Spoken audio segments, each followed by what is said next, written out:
Noong Abril 2009, si Kapitan Phillips at ang barkong Maersk, Alabama ay nagdadala ng mga pang-emerhensyang supply ng pagkain mula sa Lala, Oman patungong Mombasa, Kenya.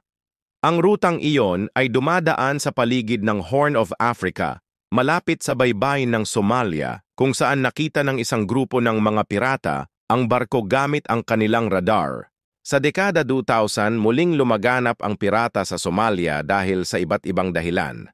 Ayon sa isang eksperto sa mga pirata na nagsuri kay Kapitan Phillips, nagsimula ang pamimirata bilang isang paraan upang protektahan ang katubigan sa pangingisda ng Somalia. Ang kaguluhan sa rehiyon, ang pagkakakitaan mula sa pamimirata at ang kakulangan ng pagbabantay ay naging dahilan kung bakit naging napaka-lucrative ng pamimirata ayon sa history.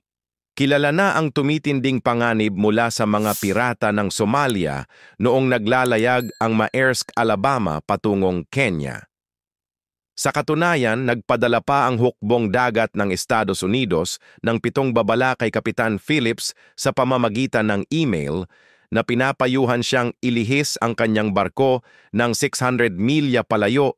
Pinuna ng kanyang mga tripulante si Phillips dahil hindi niya sinunod ang babalang iyon, ngunit ipinagtanggol ni Phillips ang kanyang desisyon sa pagsasabing naniniwala siyang kahit gaano pa kalayo ang ilayo ng barko, ay hindi sila mapoprotektahan laban sa mga pag-atake ng pirata, gaya ng ipinakita sa Captain Phillips. Unang inatake ang Maersk, Alabama ng ilang bangkang pirata noong Abril 7, ngunit umurong ang mga ito bago pa man marating ang barko. Kinabukasan, Abril 8, muling umatake ang isa sa mga bangka, sakay ang 4 na piratang Somali. Karamihan sa mga tripulante ng Maersk, Alabama ay ligtas nang makasakay ang mga pirata. Umatras sila papunta sa silid ng makina na matibay at madaling ipagtanggol. Ngunit ang mga tripulante, kabilang si Kapitan Phillips na nakatalaga sa tulay ng barko, ay hindi nakarating sa ligtas na lugar at nahuli ng mga pirata. Pagkatapos, ipinadala ng mga pirata ang isa sa mga tripulante upang dalhin ang natitirang tripulante patungo sa tulay, ngunit hindi niya ito ginawa. Isa sa mga pirata, si Abdouali Muse, ay nagdala ng isa pang tripulante pababa sa silid ng makina. Siya ay inasinta at nabihag ng mga tripulante.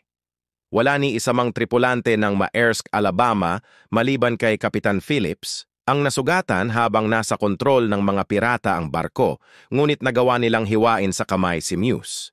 Sinubukan namang gamitin ng mga tripulante sa silid ng makina ang nabihag na pirata upang masiguro ang kaligtasan ng iba pang mga tripulante na nasa tulay.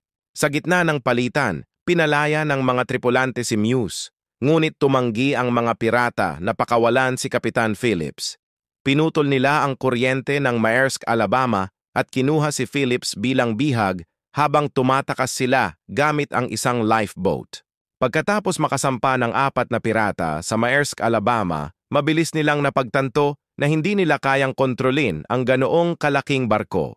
Sinubukan nilang pilitin ang mga tripulante na maglayag gamit ang barko habang tinututukan ng baril. Ngunit nang mahuli si Muse at makuha ang kanyang baril, hindi na iyon naging posible.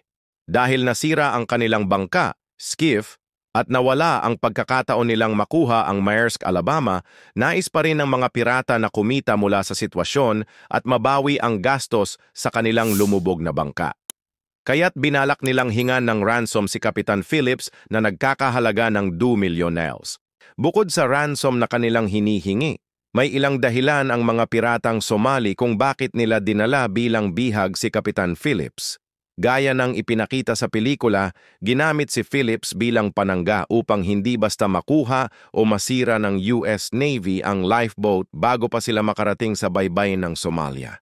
Dahil mabilis na naubos ang gasolina ng lifeboat matapos itong umalis sa Maersk, Alabama, umasa ang mga pirata na sagipin sila ng iba pang piratang Somali sa lugar.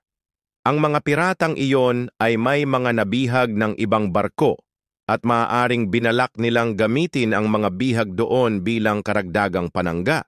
Pagkaalis ng mga pirata, ibinalik ng mga tripulante ng Maersk, Alabama ang kuryente ng barko at sinimulan nilang sundan ang lifeboat habang naghihintay ng tulong mula sa US Navy. Sa kalaunan, noong Abril 9, dumating ang USS Bainbridge upang hawakan ang krisis ng pagdukot sa lifeboat.